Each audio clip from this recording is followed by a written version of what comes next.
a lot of questions being raised about whether or not we can actually afford these tax cuts. So I think that the Obama analogy that you're creating, Scott, is a very good one. I mean, basically, Obama came in with both houses of Congress, and it wasn't the Republicans who stopped his agenda, it was his own party.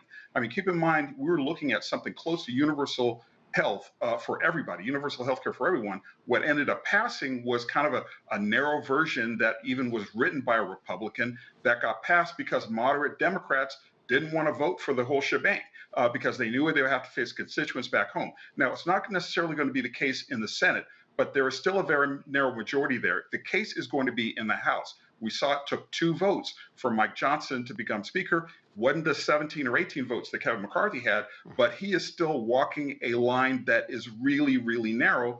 He's going to have to navigate that tightrope. There are going to be some people in the Republican Party who feel like maybe Trump's proposals don't go far enough. Yeah, but Joe, I would also counter that sources have indicated that it was just one phone call from Trump and those 3 instantly flipped. So he has a great deal of authority.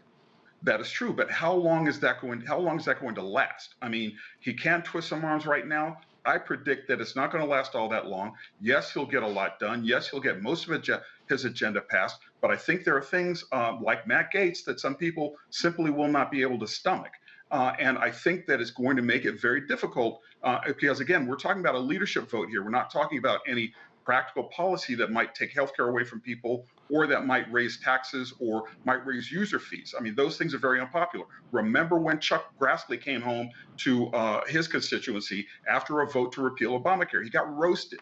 So we're going to see some moderation, some kind of level setting, I think, over these next 100 days.